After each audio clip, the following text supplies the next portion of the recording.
हरियाणा में कपड़ा फैक्ट्री में लगी भीषण आग। हरियाणा के पानीपत में आज बुधवार दोपहर सेक्टर 29 स्थित आदर्श कपड़े की फैक्ट्री में संदिग्ध परिस्थितियों में आग लग गई है। फायर ब्रिगेड की कई गाड़ियां मौके पर पहुंचकर आग पर काबू पाने का प्रयास कर रही है। वहीं पुलिस की टीम भी मौके पर पहुंच चुकी है। आसपास के लोगों के मुताबिक अंदर कई कर्मचारी फंसे हुए हैं और आग ज्यादा होने की वजह से बचाव कर्मी भी अंदर नहीं जा पा रहे हैं। आसपास के इलाके में पूरी तरह सील कर दिया गया है। किसी भी व्यक्ति को आसपास जाने नहीं दिया जा रहा है। वहीं मौके पर मौजूद लोगों ने बताया कि आग लगने की सूचना तुरंत फायर ब्रिगेड को दे दी गई थी, लेकिन फायर ब्रिगेड की गाड़ियां लेट पहुंची। गाड़ियां पहुंचने से पहले ही आग ने भयंकर रूप ले लिया था। चंडीगढ़ अस्पताल को मिली बम से उड़ाने की धमकी। आज बुधवार के सेक्टर 32 स्थित मेंटल हेल्थ इंस्टीट्यूट को बम से उड़ाने की धमकी भरी ईमेल मिली है, जिसमें लिखा है कि मनोचिकित्सक अस्पताल के अंदर बम रखे हैं, वे बहुत जल्द फट जाएंगे, तुम सब मारे जाओगे। पुलिस के मुताबिक सुबह 9:40 पर यह ईमेल आई थी और मेल देखने के बाद स्टाफ ने तुरंत इसकी सूचना पुलिस को दे दी थी। साथ ही बम स्क्वाड की टीमें भी मौके पर पहुंच चुकी थी। इसके बाद पूरा एरिया सील कर दिया गया। अस्पताल में करीब 150 लोग थे, जिनमें करीब 20 मरीजों का इलाज चल रहा था। वहीं जो लोग ओपीडी के लिए आए थे, उन्हें सेक्टर 32 के मेन अस्पताल में शिफ्ट कर दिया गया है और स्टाफ का कहना है कि पुलिस के क्लियरेंस के मिलने के बाद ही मरीजों को दोबारा यहां लाया जाएगा। चंद्रबाबू नायडू बने चौथी बार आंध्र प्रदेश के मुख्यमंत्री। आज बुधवार 12 जून को आंध्र प्रदेश में भी एनडीए की सरकार बन गई है। तेलुगु देशम पार्टी के सुप्रीम चंद्रबाबू नायडू ने बुधवार को राज्य के 24वें मुख्यमंत्री के तौर पर शपथ ली है। चंद्रबाबू ने राज्य की चौथी बार कमान संभाली है। इसके साथ ही उन्होंने आंध्र में सबसे ज्यादा बार मुख्यमंत्री बनने का रिकॉर्ड भी अपने नाम कर लिया है। सीएम नायडू के अलावा जनसेना प्रमुख और एक्टर पवन कल्याण ने भी डिप्टी सीएम पद की शपथ ली है। उन्होंने शपथ लेने के बाद नायडू के पैर छुए और उसके बाद तीसरे नंबर पर नायडू के बेटे नारा लोकेश ने शपथ ली। बता दें कि नई सरकार में सीएम और डिप्टी सीएम समेत 25 सदस्य होंगे, जिनमें टीडीपी के 20, जनसेना के 3 और भाजपा से 1 मंत्री शामिल है और 1 पद खाली रखा गया है। राज्यपाल अब्दुल नजीर ने विजयवाड़ा के केसरपल्ली आईटी पार्क में सीएम और मंत्रियों को शपथ दिलाई। इसके दौरान कार्यक्रम में प्रधानमंत्री नरेंद्र मोदी, अमित शाह समेत एनडीए के मुख्यमंत्री और अन्य राज्यों के मुख्यमंत्री भी शामिल थे। शपथ के बाद प्रधानमंत्री मोदी ने नायडू को गले लगाकर बधाई दी है।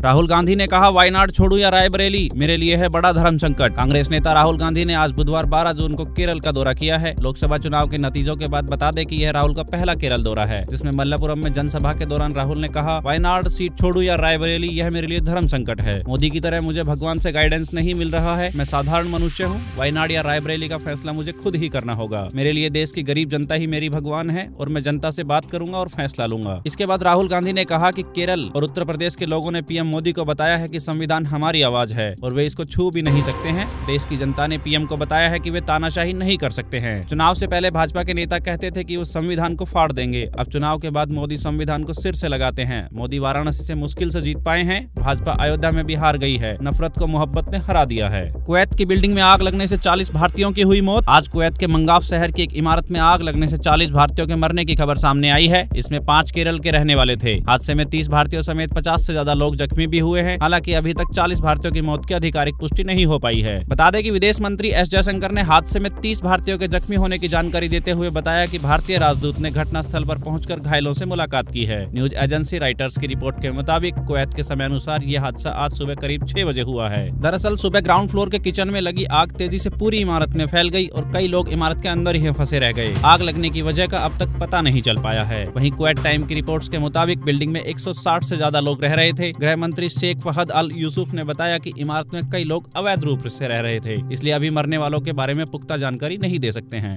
दिल्ली जल संकट पर सुप्रीम कोर्ट ने आप सरकार को लगाई फटकार। आज बुधवार 12 जून को सुप्रीम कोर्ट में दिल्ली जल संकट को लेकर सुनवाई हुई थी, जिसमें कोर्ट ने दिल्ली की आप सरकार को पानी की बर्बादी और टैंकर माफिया को न रोकने को लेकर फटकार लगाई है। कोर्ट ने दिल्ली सरकार से कहा कि जल संकट गहराता जा रहा है और आपने अब तक टैंकर माफिया को लेकर क्या एक्शन लिया है। अगर आप एक्शन नहीं ले सकते तो हम दिल्ली पुलिस से कहेंगे कि वो कार्यवाही करे। जस्टिस पीके मिश्रा और जस्टिस पीवी वराले की बेंच ने दिल्ली सरकार से पूछा कि पानी की बर्बादी रोकने के लिए आपने क्या कदम उठाए हैं। इसका जवाब आज या कल में दे दीजिए। उसके बाद कल 13 जून को दोबारा मामले की सुनवाई होगी। आपकी जानकारी के लिए बता दें कि दिल्ली सरकार ने जल संकट पर 31 मई को सुप्रीम कोर्ट में याचिका दायर की थी, जिसमें हरियाणा, उत्तर प्रदेश और हिमाचल प्रदेश को दिल्ली को 1 महीने तक एक्स्ट्रा पानी छोड़ने का निर्देश देने की मांग की गई थी। अयोध्या में बनेगा देश का छठा एनएसजी हब। अयोध्या में नेशनल सिक्योरिटी गार्ड का 6वां हब बनाने की खबरें सामने आ रही है। बता दें कि अभी तक सिर्फ चेन्नई, हैदराबाद, कोलकाता, मुंबई और अहमदाबाद में एनएसजी के रीजनल हब हैं। वहीं गृह मंत्रालय के एक सीनियर अधिकारी ने यह जानकारी देते हुए बताया है कि अयोध्या के अलावा पठानकोट और केरल में भी एनएसजी एनएसजी की यूनिट शुरू हो सकती है। अयोध्या में राम मंदिर की प्राण प्रतिष्ठा के बाद से ही मंदिर कई आतंकी संगठनों के रडार पर है, जिसके चलते अयोध्या में एनएसजी यूनिट स्पेशलाइज्ड वेपन और एंटी ड्रोन मैसेज के साथ लैस होगी। साथ ही उस अधिकारी ने बताया कि अयोध्या में एनएसजी की यूनिट कुछ ही महीनों में ऑपरेशनल हो जाएगी। वहीं पठानकोट और केरल में इस साल के अंत तक यूनिट शुरू होने की संभावना है। एनएसजी की यूनिट शुरू होने से स्थानीय पुलिस और सीएपीएफ यूनिट्स को भी मदद मिलेगी। ऐसे में किसी भी हमले की स्थिति में एनएसजी तुरंत जवाबी एक्शन शुरू कर सकेगा। जानकारी के लिए बता दें कि अयोध्या में अभी तक यूपीएसटीएफ और एटीएस की यूनिट के पास सुरक्षा की जिम्मेदारी है और वहीं अब तक एनएसजी का हब राम मंदिर के पास ही होगा। जमीन के लिए भी प्रक्रिया शुरू कर दी गई है। मई में खुदरा महंगाई दर घटकर हुई 4.75%। मई में रिटेल महंगाई दर घटकर 4.75% पर आ गई है। यह महंगाई का 12 महीने का सबसे निचला स्तर है। वहीं जुलाई 2023 में यह 4.44% थी। बता दें कि नेशनल स्टैटिस्टिकल ऑफिस ने आज बुधवार 12 जून को ये आंकड़े जारी किए हैं। वहीं एक महीने पहले यानी अप्रैल में रिटेल महंगाई घटकर 4.83% पर आ गई थी। यह महंगाई का 11 महीने का सबसे निचला स्तर था। जून 2023 में यह 4.81% थी। हालांकि अप्रैल महीने में खाने पीने की चीजें महंगी हो गई थी। उस वक्त नेशनल स्टैटिस्टिकल ऑफिस ने 13 मई को ये आंकड़े जारी किए थे। आपकी जानकारी के लिए बता दें कि महंगाई का सीधा संबंध परचेजिंग पावर से है। उदाहरण के लिए यदि महंगाई दर 6% है और अर्जित किए हुए रुपए की वैल्यू 100 है तो आपके रुपए की वैल्यू सिर्फ 94 रुपए होगी। इसलिए महंगाई को देखते हुए ही निवेश करना चाहिए, नहीं तो आपके पैसे की वैल्यू कम हो सकती है। वहीं महंगाई का बढ़ना और घटना प्रोडक्ट की डिमांड और सप्लाई पर निर्भर करता है। अगर लोगों के पास पैसे ज्यादा होंगे तो वो ज्यादा चीजें खरीदेंगे। ज्यादा चीजें खरीदने से चीजों की डिमांड बढ़ेगी और डिमांड के मुताबिक सप्लाई न होने पर इन चीजों की कीमत बढ़ेगी। इस तरह बाजार महंगाई की चपेट में आ सकता है। ये थी आज की बड़ी खबरें। आप देख रहे थे दैनिक रेडियो। नमस्कार, धन्यवाद।